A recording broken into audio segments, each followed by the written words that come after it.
भगदड़ के दौरान महाकुंभ में बिछड़े पति को सैदपुर कोतवाली में जिंदा देख खुशी से रो पड़ी पत्नी। 8 दिनों तक पानी पीकर गुजर करने वाला कोतवाल के गले लगकर रोया। सैदपुर कोतवाली में सोमवार की सुबह लगभग 11 बजे भावुक कर देने वाला एक अत्यंत मार्मिक दृश्य देखने को मिला, जब प्रयागराज महाकुंभ में स्नान के दौरान हुई भगदड़ में अपने जीवन साथी को खो चुकी पत्नी सैदपुर कोतवाल योगेंद्र सिंह के अथक प्रयास से 1 महीना बीत जाने के बाद दोबारा अपने पति को सामने जीवित देख भाव विह्वल होकर बिलख उठी। वहीं जब पुलिस ने उक्त व्यक्ति को उनके परिजनों को सकुशल सौंपकर उन्हें विदा किया, तो 8 दिनों तक बदहवासी में केवल पानी पीकर जीवित रहने वाला उक्त व्यक्ति कोतवाल के गले लगकर बच्चों की तरह रो पड़ा। यह दृश्य देखकर वहां उपस्थित हर किसी की आंखें सजल हो गई।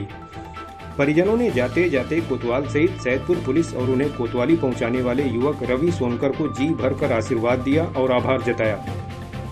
प्राप्त जानकारी के अनुसार मध्य प्रदेश के भिंड जिले के गोहद थाना क्षेत्र स्थित बिरखड़ी निवासी 55 वर्षीय विद्याराम शर्मा पुत्र सिरदार शर्मा अपनी पत्नी यशोदा के साथ बीते 17 फरवरी को स्नान के लिए कुंभ नगरी गए थे।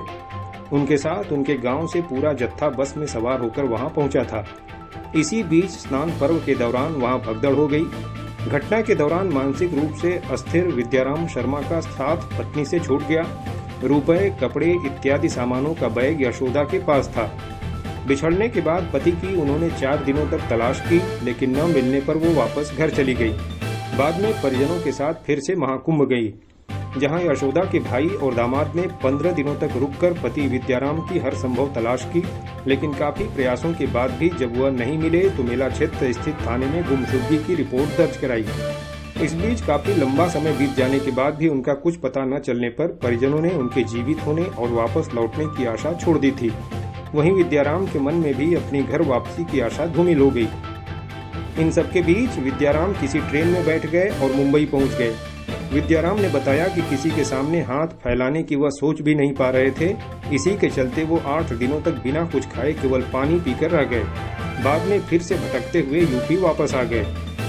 मानसिक अस्थिरता के चलते सही पता नहीं बता पाने वाले विद्याराम ने अपनी आपबीती बताते हुए अपने काले और कठोर हो चुके हाथ दिखाए और कहा कि बीच में वह किसी चने की खेती करने वाले किसान के यहाँ पहुंच गए थे और 300 रुपए प्रतिदिन पर काम किया, लेकिन बाद में जब अपना पारिश्रमिक मांगा तो उसने 1 रुपया नहीं दिया और वहां से भगा भी दिया। वहां से भटकते हुए एक ट्रक में सवार होकर वह सैदपुर तक पहुंच गए, जहां पेट्रोल पंप के निकट सैदपुर निवासी रवि सोनकर ने उन्हें देखा और उनका हाल पूछकर उन्हें कोतवाली पहुंचाया। बाद में कोतवाल योगेंद्र सिंह को जब उनकी पूरी आपबीती पता चली तो उन्होंने इंटरनेट पर खोजबीन कर गोहद थाने का नंबर मिलाया, लेकिन वह नंबर गलत निकला। इसके बाद उन्होंने भिंड के जिलाधिकारी को फोन किया, लेकिन कई बार फोन करने के बावजूद फोन नहीं उठा। तो कोतवाल योगेंद्र सिंह ने इंस्टाग्राम पर भिंड के स्थानीय लोगों के रील देखने शुरू किए और एक रील में वहां के किसी कॉलेज का नंबर मिला, जिस पर फोन कर गोहद थाने का नंबर लिया और वहां से विद्याराम के परिजनों से संपर्क किया। संपर्क होने के बाद उन्होंने यशोदा को वीडियो कॉल कर विद्याराम की पहचान भी कराई। महीने भर बाद पति पत्नी ने एक दूसरे को देखा तो वीडियो कॉल पर ही बुरी तरह रो पड़े।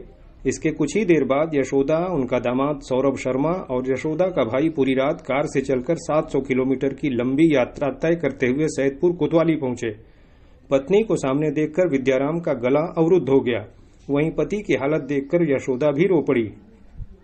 कुछ देर बाद सहज होने पर विद्याराम ने यशोदा को उलाहना देते हुए पूछा कि वो क्यों उन्हें छोड़कर चली गई थी।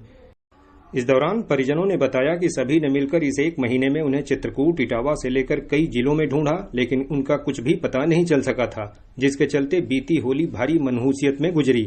लेकिन हमें क्या पता था कि इस होली का हमें इतना मूल्यवान उपहार मिलेगा। बाद में सभी को जलपान कराकर कोतवाल योगेंद्र सिंह ने जब पूरे परिवार को विदा किया तो विद्याराम ने पहले कोतवाल का पैर छूने का प्रयास किया और उनके रोकने पर वो उनके गले लगकर बिलख उठे।